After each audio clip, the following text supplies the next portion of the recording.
Hello, Sagittarius! This is your reading for July 12 to 17. Ano yung mga ganap, maaaring mangyari, possibilities para sa iyo. Thank you so much, Sagittarius. If you are new here, don't forget to like, follow, or subscribe. At sa mga datihan na maraming salamat sa suporta, sa pagsubaybay palagi. Shoutout sa ating mga YouTube channel members and Facebook subscribers, which if a-flash ko na lang sa screen yung lahat ng names ninyo. Regarding personal readings naman, para sa mga gusto mag-inquire, mag-book, no? Tignan nyo na lang yung nakasulat sa description ng video at saka dito sa screen. Ayan.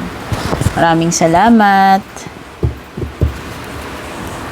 Lucky numbers mo muna sa Sagittarius, tsaka lucky day mo. Kumuha ka na ng panulat. Pwede mong i-rewind, pwede mong i-pause.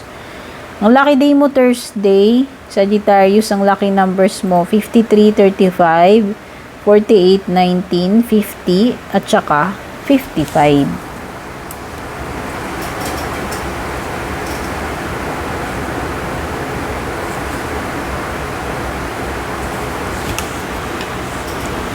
Ayan, pwede na.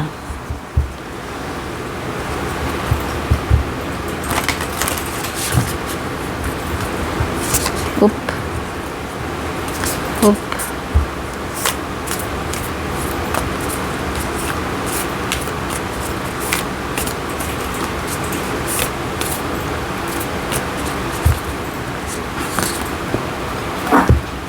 Snake ang una nating nahugot. Shed old skin. Uy, pag ano, yung pagpapalit ng balat, o diba? Yan.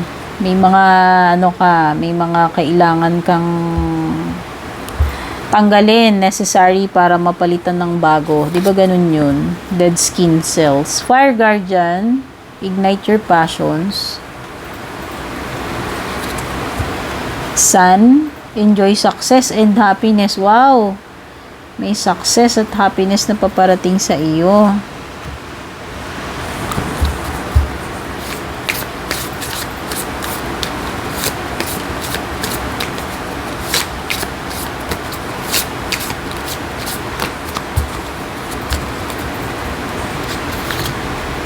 Meron kang move, time,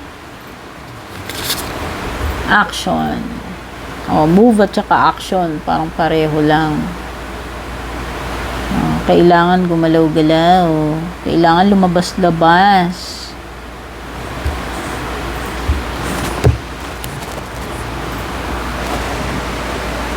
Okay, may mga oldies na dito na kailangan mo nang tanggalin.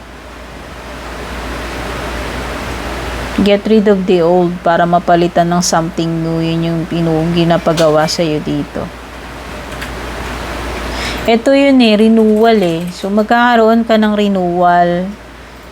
No, kumbaga sa ahas, sabi nga dito, ayan, nag-shed siya ng bagong balat. Kung ano man itong matagal na ito na dapat ng palitan, yan yung mapapalitan. Mapapalitan ng something na bago. Magiging clean slate, fresh na uli. Ibig sabihin, parang mabibigyan ka ng chance na panibagong chance ito, panibagong opportunity na makapag-start ka uli. Pwedeng iba, back to zero.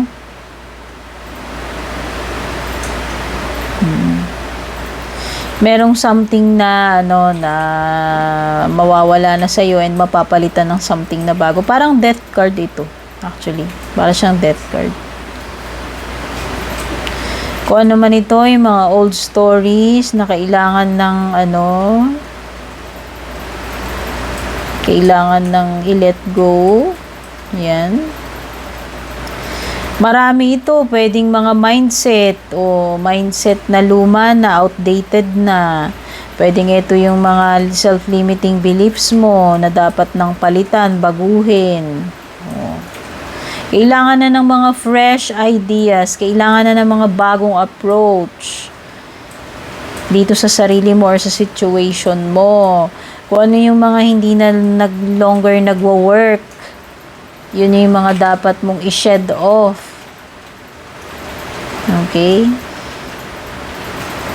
Ito ay energy ng papaano mo i-embrace itong mga paparating sa iyo, na wag ka nang mag-stick doon sa past, sa mga luma. Okay? Ito yun. Wow! This is passion. Pwedeng magiging passionate ka or nagiging passionate ka about someone or something. Ano man ito, no? Pwedeng it could be hobby, anything, pwedeng hindi tao, pero pwede rin about sa tao. Parang nagkakaroon kasi ng spark dito di ba? Sabi natin, pagka nagkaroon ng spark between two people, yan, pwedeng may chemistry doon. Pwedeng may something na namumuo, yan, pwedeng mag-lead into a relationship, romance, yan. Something na magsisimula, mag-i-ignite. Kasi di ba usually nagsisimula sa spark, yan, sunog, ganyan. Okay. Basta, meron ditong parang magsisimula para sa iyo. Romantic man ito, romantic relationship man ito, or ibang bagay. Okay? Sabi dito, ginaguide ka ng mga angels mo na mag-connect ka dito sa powerful energy of desire or spark, passion. No, yan yun Wow. So, parang yung iba dito pwede may kinalaman sa sexual. Yung sexual side mo. Pwedeng maging open ka pagdating sa mga ganyan. Okay, pwedeng ito. Some kind of spiritual or sexual connection. Yun yung sinasabi. Wow, merong sparks talaga. Baka may person dyan na So, yan. Bahala ka nang mag-relate dyan, Sagittarius. Next is yung sun card mo. Ang ganda. Parang sa tarot lang yung sun card. Success and happiness ito Yan Wow, paparating sa iyo success and happiness. May mga doors na magbubukas para sa iyo. Okay, may mga projects, ventures, ideas na papasok, paparating. Mag-connect ka doon sa iyong passion, sa inner fire na nagda-drive sa iyo to continue to move forward, no? To continue to achieve your goals, to continue na ikaw ay maging successful. Yan. Etong path na ito will lead you to success and happiness, kung ano yung mga yan. Okay. Ikaw ay napapalibutan ng kaliwanagan ng araw. May mga opportunities. May success. Ang mga relationships and ang friendships mo ay magiging masaya, magiging happy, contented, uplifted, fulfilled. Okay? Mai-enjoy mo yung warmth netong araw na ito. Ito yung nagbibigay ng lakas, ng happiness. Pwedeng ito ay good health. You will feel energized. Yan, very very lively. Uplifted yung iyong mga energies dito, High vibe, ang ganda. At ito din ay period ng growth, Kasing araw nagbibigay ng ng lahat ng kailangan ng mga living things para mag-grow. So, ito ay period ng growth. Expansion and growth. Mabibigyan ka ng possible na makatanggap ka ng magandang offer. Possible na mag-advance ka, umangat, mag-level up, ma-promote, etc. Ang ganda. So, sun card nga ito, indeed. Pagdating naman dito sa ibaba, you have move. Ayan. A long walk is good for the soul. Get outside. And, kailangan magpa-araw, dear. Ayan, Yun lang yung sinasabi nun. Kailangan mong mahanginan, makalanghap ng fresh air, makapaglakad-lakad sa labas, maka-experience ng araw, ng nature, yan. Pwedeng iba sa inyo, baka may pupuntahan kayo na nature, like, mountain hiking, or pupunta ka sa karagatan. Basta makaka-experience kayo ng travel, paglabas, makaka-experience kayo ng araw, ng nature, makakapag-relax, yan. Nakaka-uplift. Anything to na pwede mong gawin. It could be travel, it could be any activity na parang feeling mo ma-energize ka, ma-refresh ka. Ayan. Ma-uplift yung mga energies mo, yung spirits mo. Something na makakapagpabago ng iyong mood. Makaka-feel better para sa iyo. And you also have time. Time spent worrying is time spent, Sagittarius. So, ano ba itong kumakain sa iyo na worry? Pwedeng nag-aaksaya ka na oras mo sa mga nega, sa mga worries or overthinking. So, yan. Choice mo yan. Instead na kainin ka nitong mga nega thinking, mga pag-worry, bakit hindi mo na lang i-spend yung time mo para ikaw ay ma-uplift, ma-energize, maging happy, passionate, ayan. So, yan, it's about choices, no? Kung saan mo uubusin yung oras mo. Sa magagandang bagay ba o dun sa mga nega, bahala ka na. So, yan yun. Meron ding something dito na tinutukoy sa time, ayan, baka merong baka yung iba sa inyo, kailangan nyo pa ng extension, ng time, or time magpahinga, magbakasyon. Basta, merong something about time na kailangan bigyan nyo yung person or bigyan nyo yung sarili nyo ng time. Pwedeng this also indicates, deadlines, no? Kasi may oras May oras na binabanggit At yung isa mo pang card ay card ng action. Baby steps are still steps and they're better than standing still. So, ang sinasabi dito, you need to do something. You need to make an effort. You need to start. Kailangan mong gumalaw.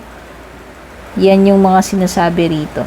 Kailangan mong gumawa ng steps, baby steps. O kung ano mang steps na kailangan mong gawin. Maliit man yan o malaking hakbang, may ambag pa rin yan doon sa progress mo, sa ikakausad mo. So, ang ibig lang sabihin doon, keep moving forward. Keep doing something. Yan. Pagpatuloy mo yung ginagawa mo kaysa yung wala kang ginagawa para doon sa situation mo. Kasi uusad at ubuusad ka rin. Eventually, mararating mo rin yung goal mo. Ayun, yung destination mo. Kaysa yung nakatigil ka lang. At least, every day, meron kang ginagawa kahit gaano kaliit na effort papunta doon sa iyong goal. Yun yung sinasabi dito. Pagiging consistent.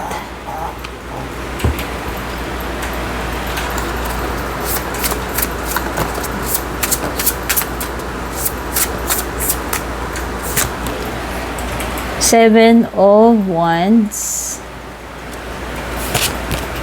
The World. Wow! Mukhang may ma-have ka, ma-achieve ka, Sagittarius, Wow, merong malaking accomplishment, achievement na mapaparating sa iyo, kung ano man itong makukumpleto mo na yan, matatapos, no? Kumbaga, isa yan sa mga magiging trophy mo, medal mo. Nine of Cups. Wow! This is wish come true. Ito ay pagiging happy, fulfilled. Ang ganda ng cards mo ito. Ganda. Ano ba to? Shadowed skin. Okay. Ito magaganda. 1, 2, 3, 4. Tsaka ito, makakatawid ka na.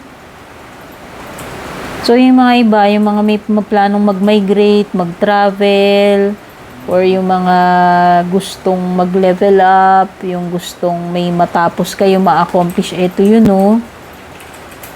Marireach ninyo yung destination nyo yan. Kung napapansin mo, you have also here, may path. At yung path na yun, papunta doon sa may araw, ang ganda. At meron kang sun card. Ito yung card ng success, happiness. All is well. Kung titignan mo ito, parang path din ito. Kung titignan mo, puro paakyat yan. Puro maganda yung destination mo. Wow. So, talaga, this is a card ng pagiging successful, fulfilled, achievement para sa iyo. Hindi na natin questionin yan. Ang ganda ng mga ang ganda ng patutunguhan mo eh. Kailangan mo lang maging consistent. Kailangan mo lang gawin yung mga dapat mong gawin. Simulan mo na kung hindi mo sinisimulan. At dapat araw-araw gawin mo yan. Maging consistent ka dyan. Para ma-reach mo yung top, yung success, yung destination mo doon. Ayun o. Kung hindi ka tatawid dito, hindi mo makikita yung yung mga opportunities doon sa kabilang side. Tatawid at tatawid ka talaga. Ayan, kagaya niya may pinto, oh. Parang may binanggit na, oh. Baka may magbubukas ng opportunity sa'yo ng door. Ayan, oh. Magli-lead sa success yan. Kailangan mo lang talagang, kahit one step at a time pa yan. Basta importante umuusad ka at nakikita ko dito yung completion. Success, achievement. Merong chapter talaga na magtatapos sa'yo. Take note, no? Kasi ito yung shedding. May mga i-get rid ka, may mga mapapalitan dito, makakapagsimula uli. Ayun din yung indication ng world card mo. Ending to eh. Pero ito ay magandang ending, successful ending. So, parang magsisimula ka uli ng panibagong chapter matapos mong makumpleto ito. At ito na yon, yung wish come true mo. Ito na ikaw na magiging very proud, contented, happy sa kung anong meron ka. Meron ka ring Two of Cups. Wow, this is a connection. Soulmate connection. Someone who is talagang swak na swak para sa iyo. Kung ito ay romantic, ito ay perfect partner para sa iyo kasi parang parang magkasundo kayo at pareho kayo ng feelings yan. May mutual feelings dito. If this is a business partnership, magiging successful yung partnership, magiging maganda yung samahan ninyo, makakasundo mo yung magiging kapartner mo dito. So yan, sa business man yan, sa romantic, no? Waging-wagi ka dyan.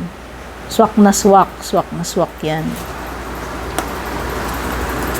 Tsaka pantay pantay yung tinginan ninyo, nagkakaintindihan kayo, pareho kayo nararamdaman sa isa't isa.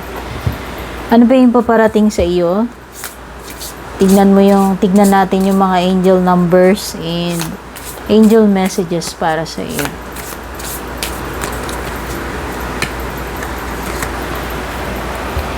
Wow, achievement. O, diba? Anong sabi ko? Achievement. Bongga. Ikaw na, Sagittarius. May ma-unlock ka na achievement dito. Ayan, success, happiness. Happiness, wish come true. Achievement, success. Lahat ng magaganda nandito na, magandang partnership. Happy. Ano pa? Harmonious na partnership. Confidence. So, maging confident ka kasi yun na nga nakikita ko dito. Ikaw ay magsasucceed. Okay? Nakikita ko dito na very confident ka na mararating mo yung dapat mong marating dito. Makukumpleto mo yung dapat mong makumpleto, ma-achieve, no? Ang ganda ng cards mo. Symbiosis. Ito, hindi ko to kabisado kaya titignan ko to dun sa book. Okay, yung sinasabi dito ay hindi ka daw mag-isa, andyan yung mga angels mo. Nagre-reach out sila sa'yo, ginaguide ka nila, they are holding your hand. Papunta dito sa para makatawid ka dito, ayan, sa period ng conflict yan. So, pwede ka rin may ma-experience na conflict, pero hindi ka pababayaan ng mga angels mo, gagabayan at tutulungan ka nila. No? Meron ka mga dapat i-let go. Wait lang, ito. Sinasabi. Shedding old skin. Yan yung i-let go mo. Kasi dito, may sinasabi rin dito na dapat mong i-let go. Ito rin. Okay? I-let go mo na kung ano man itong mga burdens na to. Kung ano man itong mga nagpapabigat sa iyo, mga dapat mong i-let go na luma na dapat nang palitan. Kung ano man ito na mga burdens at nakaka-apekto sa iyong inner peace. Okay, ang ganda. Marirejuve ka rito kasi magpapalit na skin yung snake dito eh. Magiging fresh na uli. Okay, may renewal. So, pwedeng yung iba dito, kung relationship yan, no, pwedeng yan. Pwedeng relationship na na-renew, friendship, or contract, no. Business partnership man yung romantic or friendship na mare-renew yung samahan ninyo. Magiging fresh uli, magiging okay uli. Symbiosis, ito, magandang samahan eh. Ito. Renewed. Mare-renew yung samahan dito, yung feelings, yan yung mga mare-renew dito. Ang ganda. Ang ganda ng mga partnership mo dito. Ang ganda ng mga kombinasyon. Tingnan na natin yung iyong closing message, Sagittarius. Ayan, lumabas siyang kusa. Ito daw talaga yung para sa'yo. Bringer of light. Anong sinasabi? The glow of a candle brings a gift of renewal. My God! Renewal. Parehong renewal itong card na ito. Meron talagang renewal na paparating sa iyo. O, ano man yung mare-renew na yan. Relationship, kontrata, o kung ano man. Itong mare-receive mong gift. Renewal, sacredness beyond time. This spiritual flame. Oh my God. Ito, yung flame mo. Kung sino man tong person na to. Lahat ng bagay na untrue, mabibigyan ng kaliwanagan. Oh, yun din yung sun card mo. Tumutugma talaga yung mga cards mo, dear. Ang ganda. Wow. Para kang phoenix na nag-rise again. Baptism by fire ito, dear. Alam mo yon yung phoenix na umahon sa ashes sa flames.